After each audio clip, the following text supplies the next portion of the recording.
여러분 안녕하십니까? 나우경제브리핑의 김종상입니다. 우리 증시가 지난 주말 급락하면서 시장에 큰 우려감을 낳기도 했는데요. 이번 주 들어서 3거래일 연속 상승세를 타고 있습니다. 코스피가 0.8%, 코스닥은 1%대의 상승세를 보이면서 출발을 했습니다. 장중에 모두 1%가 넘는 상승세를 보여줬고 후반부 들어서도 이런 능력을 계속해서 발휘하고 있습니다. 오늘 외국인이 우리 시장을 주도하고 있고요. 기관은 장중에 매수를 하다가 매도로 돌아선 모습입니다. 개인 같은 경우는 열심히 매도에 집중하는 모습을 보여주고 있습니다. 많은 업종이 상승하는 모습을 보여주고 있는데요. 먼저 동시효과 상황부터 살펴보고요. 자세한 이야기 나눠보도록 하겠습니다. 네, 먼저 코스피 시장입니다. 삼성전자가 1.4% 오르고 있습니다. 포스코 역시 1.2% 상승하고 있고요. 현대차가 오늘 장중에 상당히 좋은 흐름을 보여주기도 했는데 미국 시장에서 판매가 부진했다는 소식이 전해지면서 보합권으로 밀려난 상황입니다. KB금융 1.5%, 신한지주 1.6% 상승세를 타고 있습니다. 한국전력은 변화가 없고요. SK텔레콤과 LG디스플레이 역시 비슷한 모습을 보여주고 있습니다. LG화학이 3.4%, 우리금융이 4%대의 상승세를 보여주고 있습니다. 현대중공업 0.9%, LG가 5.2% 급등 중입니다. 하이닉스가 6% 상승하면서 오늘 대표 IT 종목들이 상당히 좋은 흐름을 보여주고 있습니다. 롯데쇼핑 0.8%, 신세계 0.5% 하락하면서 유통업종이 오늘 좀 조정을 받고 있고요. SK에너지가 최근 부진을 면치 못했었는데 오늘 2.3% 급등하면서 다시 기사회생하고 있습니다. KT와 삼성화재는 0.1%와 0.2% 소폭 하락하고 있습니다. KTNG, 외환은행 소폭 오르고 있고요. NHN이 2.9%, 하나금융지주가 3.1% 오르고 있습니다. 삼성물산이 6.8%, 현대건설 1.2%, 삼성전기가 3%대의 상승세를 보여주고 있습니다. 기아차가 0.2% 내리고 있고요. S-오일이 0.7%, 두산중공업이 0.3% 오르고 있습니다. 삼성 SDI, 현대카드, 현대제철 모두 좋은 흐름을 보여주고 있고요. GS건설이 1.8%, 삼성테크윈이 1.3%, 그리고 OCI가 4.7% 오르고 있습니다. 삼성엔지니어링이 3.2% 급등하고 있습니다. LG생활건강이 0.3%, 삼성증권 역시 0.6% 오르고 있습니다. SK가 1%대 낙폭을 현재 보여주고 있고요. 한국가스공사가 3%대, 그리고 KCC가 1% 내리고 있습니다. 대우증권이 2.8% 오르고 있고요. 대한항공은 변화가 없습니다. 한국타이어 0.4% 오르고 있습니다. LS가 2.6% 상승하고 있고요. NC소프트는 반면에 2.3% 급락 중입니다. 현대상선 1.6% 하락하고 있고요. 대우인터내셔널이 1.4%, 대림산업이 2.2% 오르고 있습니다. 대우조선해양이 2.1% 오르면서 조선주가 오늘 좋은 흐름을 보여주고 있죠. 현대산업이 4.6% 급락하고 있습니다. 이어서 코스닥 시장도 한번 살펴보도록 하겠습니다. 서울반도체가 6.6%나 급등 중입니다. 메가스터디는 0.8% 하락하고 있고요. 셀트리온, SK브로드밴드는 변화가 거의 없는 상황입니다. 태용은 소폭 하락하고 있습니다. 동서가 2%, 표지포신소재 역시 2.3% 급등 중이고요. CJO쇼핑이 1.3% 오르고 있습니다. 태광 역시 흐름이 좋고요. GS홈쇼핑이 5.8% 급등하고 있습니다. 다음은 0.9% 하락하고 있고요. 레오이스게임즈 그리고 성광밴드는 보합권입니다. 동국SNC는 0.6% 소폭 오르고 있습니다. 코미팜이 1%, 하나투어가 0.4%, 평산이 1% 오르고 있고요. 서부트럭터미널, 포스데이터, 네오세미테크는 하락하고 있습니다. 서부트럭터미널은 다시 상승으로 전환이 됐습니다. 유니슨이 2.5% 급등하고 있고요. SK컴스가 상당히 좋은 흐름을 보여주고 있습니다. 13.3% 오르고 있습니다. 성화이텍이 1.8% 오르고 있고요. 파라다이스가 0.2% 소폭 내리고 있습니다. 그리고 우리 TI가 11.9% 오르면서 LED 관련주가 오늘 상당히 좋은 흐름을 보여주고 있습니다. 아래에 또 루멘스도 상승하고 있죠. 5.9% 오르고 있습니다. 이렇게 해서 동시효과 상황 어떤지 한번 살펴봤습니다. 어제 우리 증시가 120일 이평선을 돌파하는 모습을 보여줬는데 오늘은 20일 이평선마저 돌파하는 모습을 보여주고 있습니다. 잠시 후에 돌아오겠습니다.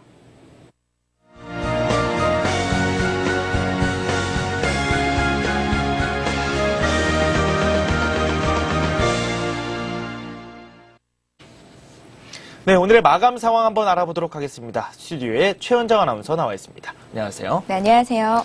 시장 상황이 상당히 좋거든요. 네. 뭐 어제도 그랬고 그저께도 그랬고요. 시장 상황 오늘 1%대의 상승세가 나오고 있는데요. 뭐 요약 좀 해주시겠습니까? 네, 코스피 지수가 3거래일 연속 오르면서 1590선을 회복했습니다. 간밤에 미국 증시가 상승으로 마감했다는 소식에 오늘 코스피 지수도 오르면서 장을 출발했는데요. 외국인들의 순매수 규모가 점차 늘어나면서 코스피 지수는 1%대의 강한 상승 흐름을 보여줬습니다. 장중 1597선까지 오르는 등 장중에는 1600선을 회복하려는 움직임도 보여줬지만 1600선에 가까워지면서는 다소 힘이 붙이는 모습이 나왔습니다. 이후에는 1590선 초반에서 등락을 거듭했는데요. 오늘 코스피 지수는 어제 종가보다 21포인트 상승한 1591선에서 장을 마칠 것으로 예상되고요. 코스닥 지수 역시 오늘 1% 이상 오른 473으로 출발한 이후에 시초가보다 오름폭을 조금 더 늘렸습니다. 어제 종가보다 6포인트 상승한 476선에서 장을 마칠 것으로 예상됩니다. 네, 수급 상황 한번 살펴보도록 하겠습니다. 먼저 코스피 시장부터 살펴볼 텐데요. 외국인이 역시 우리 시장을 계속해서 주도를 하고 있죠. 네, 외국인들이 3거래일 연속 순매수하면서 오늘 지수 상승을 견인했습니다. 반면에 개인과 기관이 팔았는데요. 개인은 오늘 2,543억 원 순매도하면서 외국인의 매수에 맞섰고요. 기관 역시 1,083억 원 매도 우위를 기록했습니다. 외국인들은 3,679억 원 순매수했습니다. 네, 오늘 프로그램 쪽에서는 차익 거래에서 대규모 매물이 쏟아졌습니다. 비차익 거래에서는 매수 우위로 마감되는 모습이 나왔는데요. 종합으로 놓고 봤을 때는 지금 현재 1,400억 원 정도 매도 물량이 나온 것으로 확인이 되고 있습니다. 이어서 코스닥 시장도 한번 살펴보도록 하겠습니다. 네, 코스닥 시장에서는 외국인과 기관의 매수세가 유입됐습니다. 외국인들은 80억 원 순매수했고요. 기관 역시 매수에 가담하면서 95억 원 매수 우위를 기록했습니다. 개인들은 155억 원 차익 실현 매물을 내놨습니다. 네, 이어서 업종 흐름 한번 살펴보도록 하겠습니다. 오늘도 다양한 테마 업종이 눈에 띄는 하루였는데요. 어떤 업종이 상당히 더 눈에 띄었죠?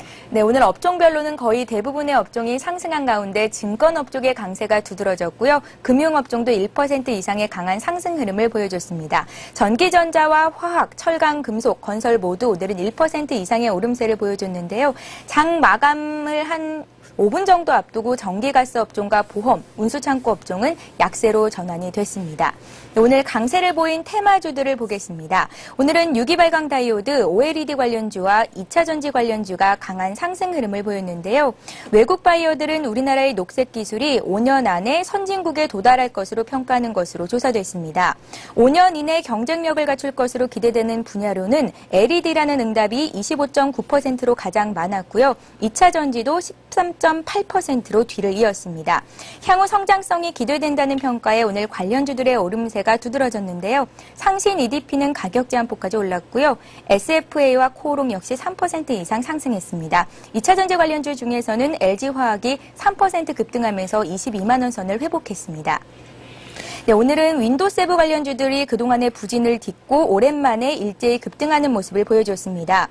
윈도우 7 관련주들은 출시 전부터 강력한 테마를 형성하면서 기대감을 모았었는데요. 하지만 출시 이후에는 횡보장에서 급락세를 이어갔었습니다. 제이시어는 지난 10월 6일 5,710원을 기록한 후 현재 반토막이 난 상황이고요. JMI도 10월 9일 6,670원이던 주가가 현재 3분의 1 수준으로 내려와 있습니다. 이에 따라서 오늘은 윈도우 7 관련주에 개인들의 저가 매수가 유입됐고요. JC형과 JMI는 가격 제한폭까지 올랐고 PC디렉트도 13% 급등했습니다. 네, 화면상으로 지금 상한가까지 올라온 종목들이 몇몇 종목이 있었습니다. 이 외에도 어떤 종목들이 더 있는지 한번 살펴보도록 하겠습니다. 네, 오늘 가격 제한폭까지 오른 종목들 보겠습니다. 유전자 진단 기업이죠. 진매트릭스는 계절성 독감과 신종플루, 조류독감, 타미플루 내성 변종 등을 한 번에 검사하는 종합플루 진단법을 내년에 상용화할 예정이라고 밝히면서 상한가까지 올랐습니다. NI테크는 발광 다이오드 조명 부문에서 검증된 기업이라는 증권가의 지적이 나온 데 힘입어 급등했고요. 그 밖에 1조 원 규모의 바이오가스 플랜트 시장이 열린다는 소식에 오늘 관련주들이 급등했는데요. 바이오가스 관련주인 에코에너지와 이지바이오는 개장과 함께 가격 제한폭까지 치솟았습니다. IBK 투자증권은 폐기물 신재생에너지로 불리는 바이오가스 플랜트 사업에 정부가 적극적으로 나설 예정이라면서 관련주의 수혜가 예상된다고 밝혔습니다. 네, 이어서 아시아 지역 증시도 한번 살펴보도록 하겠습니다. 전반적으로 상황이 상당히 좋습니다. 어떻습니까? 네, 주요 아시아 증시가 일제히 오르고 있습니다. 현재 중국 상해 종합지수가 1%대로 오르고 있고요. 먼저 일본 증시 마감 상황부터 살펴보면요. 일본 니케이 지수가 오후 들어서는 반등에 성공을 한 모습입니다. 오전장은 약세로 마감을 했었는데요. 오늘 0.3% 상승한 9,608선에서 장을 마쳤습니다. 자, 어제 금값이 온스당 1,200달러를 돌파하는 등 상품 가격이 강세를 보이면서 관련주들이 강한 상승 흐름을 보여줬습니다. 그 밖에 주요 아시아 증시 흐름 보겠습니다. 네, 중국 증시는 3거래일 연속 오르고 있습니다. 정부가 은행들의 자본 확충을 도울 것이라는 언론 보도로 건설은행과 중국은행 등 은행주가 오르고 있는데요. 그 밖에 오늘 홍콩 증시도 강세입니다. 1%대로 오르고 있고요. 대만 등 중하권 증시도 일제히 오르고 있습니다. 네, 이어서 환율 시장 한번 알아보도록 하겠습니다. 원달러 환율이 6원 10전 내린 1,155원에 출발을 했습니다. 오늘 또 연중 최저점에 한번 도전을 하는 모습이 나오기도 했거든요. 환율 시장 한번 점검해 주시겠습니까? 네, 글로벌 증시가 두바이 쇼크에서 벗어나면서 강한 상승 흐름을 보이면서 환율도 안정됐고요. 안정된 흐름을 이어갔는데요. 차트 보면서 설명드리겠습니다. 네, 오늘 서울 외환시장에서 원달러 환율은 개장부터 강세를 이어가면서 전일 대비 6원 70전 하락한 1,155원에 거래를 시작했습니다. 장 초반에는 1,153원 선까지 저가를 찍기도 했는데요. 코스피 지수도 1% 이상 오르며 장중 1,600선 탈환을 노렸고요. 외국인이 거래소에서 3천억 원 이상 순매수한 것이 환율 하락의 요인으로 작용했습니다. 두바이 쇼크가 일단락되면서 안전자산 선호 심리는 다소 주춤해지는 모습인데요. 쇼크 이후 잠깐 강세를 보였던 달러화도 이머징 마켓에 대한 투자가 살아나면서 다시 약세로 돌아섰습니다. 외환은행의 서정훈 박사는 안전자산 선호 심리가 약해질수록 국내 증시로 유입되는 외국인 자금이 많아져 환율은 하락 압력을 받을 수 있다고 설명했는데요. 단기적인 움직임이 크게 나타날 수는 있겠지만 연말까지 봤을 때 원달러 환율은 1,150원 선을 유지할 것이라고 전망했습니다. 오늘 원달러 환율은 1,150원 선 초반에서 등락을 거듭했습니다. 네, 오늘 원달러 환율 7원 10전 내린 채 마감이 됐습니다. 1,154원에 장 종료가 됐고요. 이어서 다른 마감 지수 어떻게 끝났는지 한번 살펴보도록 하겠습니다. 네, 코스피, 코스닥 모두 상승했습니다. 나란히 1.4%씩 올랐군요. 코스피가 1,591.63포인트로 마감됐고요. 코스닥은 475.97포인트로 마감됐습니다.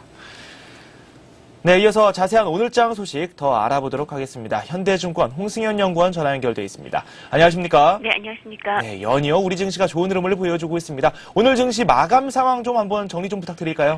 네, 코스피 지수가 사흘째 상승하며 1,590선을 넘어섰습니다. 어제 뉴욕 증시는 두바이 월드의 부채 조정 움직임이 가시화되며 불안감이 완화된 가운데 중국과 미국의 제조업 관련 지표가 개선을 보임에 따라 다우지수는 13개월 내 최고치를 기록하며 마감됐습니다. 코스피 지수도 동반 상승세로 출발했고 오름폭은 시간이 흐를수록 커져갔습니다. 현선물 시장에서 이어진 외국인 매수에 이어 어제 121선을 회복했던 지수는 오늘 가볍게 21선을 되찾았습니다. 하지만 개인의 계속되는 팔자세에 장후반 오름폭이 조금 줄어든 모습이었습니다. 결국 오늘 코스피 지수는 어제보다 21.91포인트 상승한 1,591.63을 기록했고 코스닥 지수는 6.93포인트 오른 475.97을 나타냈습니다.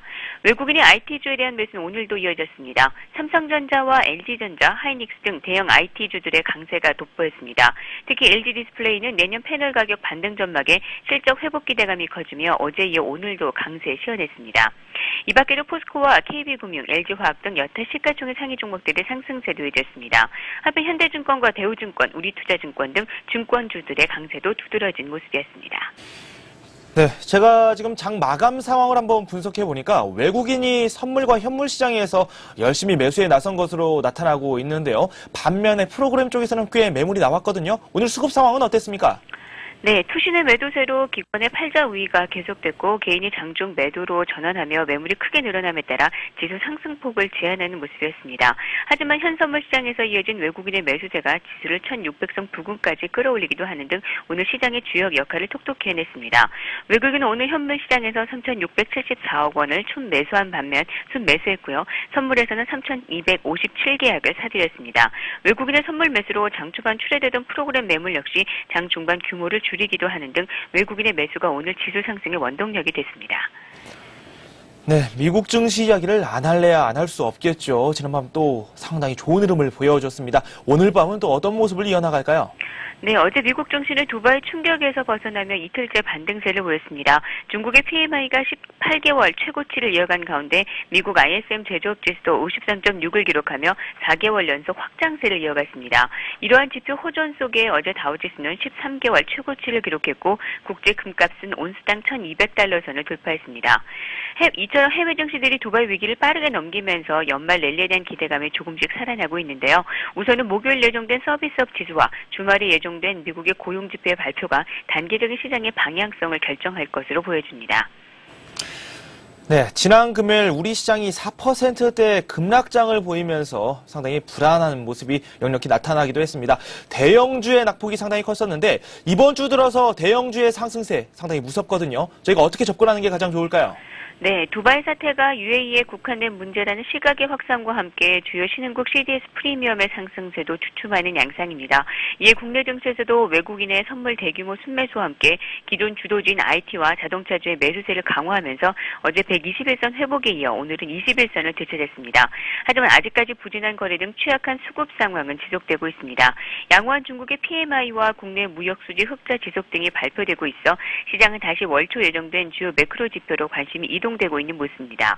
우리 증시 역시 주말에 예정된 미국 고용지표에 주목해야 할 것으로 보이며 외국인 매수 지속 등 수급 개선의 뒷받침과 거래량 증가 여부를 점검해야 할 것으로 보입니다. 한편 말씀하신 것처럼 대형주의 강세가 오늘도 두드러진 모습이었는데요. 이는 외국인의 매수세가 일부 IT 업종과 자동차주에 집중됐기 때문으로 분석이 되고 있습니다. 따라서 당분간은 이러한 외국인 매수세를 지속 체크하면서 대형주 중심의 접근이 바람직할 것으로 보입니다. 네, 역시나 대형주 쪽으로 접근을 하는 것이 좋다라는 말씀을 해주셨습니다. 경제 지표가 상당히 고무적으로 나오고 있어서 시장에도 큰 도움이 되고 있지만 역시 문제는 거래량이군요. 오늘 도움 말씀 고맙습니다. 네, 고맙습니다. 네, 지금까지 현대증권 홍승현 연구원과 함께했습니다.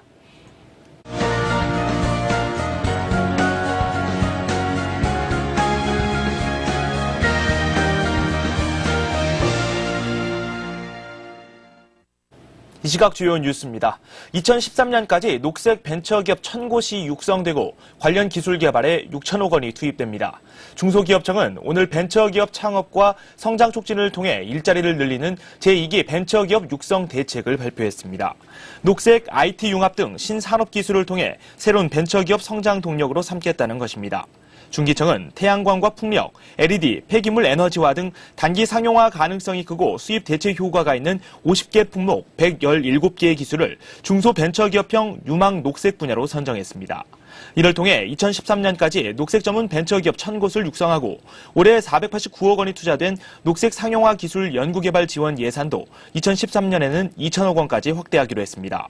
이와 함께 2012년까지 3조 5천억 원에 달하는 벤처투자 펀드를 조성하고 사립학교법과 보험업법의 개정을 추진해 대학과 보험사의 벤처펀드 출자를 확대할 계획입니다. 삼성전자와 현대자동차 등 국내 R&D 투자 상위 기업의 90%가 특허 괴물의 공격을 받았거나 가능성을 우려하는 것으로 나타났습니다. 전국경제인연합회가 주요 R&D 투자 기업 30곳을 조사한 결과 70%가 공격받을 가능성이 있으며 20%는 이미 공격을 받았거나 단기간 내에 공격받을 가능성이 있다고 답했습니다. 특허 괴물은 제품을 생산하거나 판매하지 않으면서 특허만을 매입해 로열티나 소송 합의금 등을 챙기는 회사로 세계적으로 220여 곳이 활동하고 있습니다. 국내 기업들은 핵심 기술을 유출할 가능성이 큰 관계자로 절반 이상이 퇴직 직원을 꼽았고 현직 직원과 협력업체 순으로 답했습니다. 정경련은 철저한 사전 기술 조사를 통해 분쟁 소지를 예방하고 동종 업계와 연계해 특허 매입자의 매입 현황을 지속적으로 파악하는 것이 필요하다고 설명했습니다. 내년부터 증권투자 상담사나 파생상품 투자 상담사 같은 금융투자 전문 자격증에 5년의 유효기간이 부여됩니다. 금융투자협회는 이 같은 내용의 금융투자 전문 인력과 자격시험에 관한 규정 개정안을 확정했다고 밝혔습니다. 금투협은 일반인의 과도한 응시를 제한하고 금융투자회사 임직원의 전문성을 강화하기 위해 자격시험의 유효기간 제도를 도입하겠다고 설명했습니다. 이에 따라 금융자격시험에서 합격했거나 전문인력 등록이 말소되고 5년 이내까지 금융투자업에 종사하지 않은 사람이 금융투자 업무에 종사하려면 자격을 다시 취득해야 합니다. 그러나 기존 자격증 보유자에 대해서는 유효기간이 적용되지 않습니다. 이명박 대통령은 혁신도시를 계획대로 신속하게 추진하겠다고 밝혔습니다. 이 대통령은 제3차 지역발전위원회에 참석해 세종시 수정으로 기존 혁신도시와 기업도시 등이 축소되는 것이 아니냐는 우려에 대해 이같이 밝혔습니다. 이 대통령은 지역의 특성 있는 산업에 대해 정부가 적극적으로 지원할 것이라며 지역마다 유사한 것을 하려는 것이 아니라고 덧붙였습니다. 관훈클럽 초청 토론회에 참석한 정운찬 국무총리도 세종시 수정에 따른 혁신도시 계획 변경 가능성에 관련해 세종시의 수정이 있더라도 혁신도시는 추진할 것이라고 강조했습니다. 네, 어제 121선을 넘었고요. 오늘은 21선을 또 돌파했습니다. 최근 들어서 위기감이 점차 고조되고 있다는 평가가 나오기도 했는데 다시 회복되는 모습을 많이 보여주고 있습니다. 대형주 위주로 이런 현상이 많이 나타나고 있습니다. 위기 이후 기회라는 표현이 딱 들어맞는 것 같습니다. 오늘 저희가 준비한 소식은 여기까지입니다. 여러분 고맙습니다.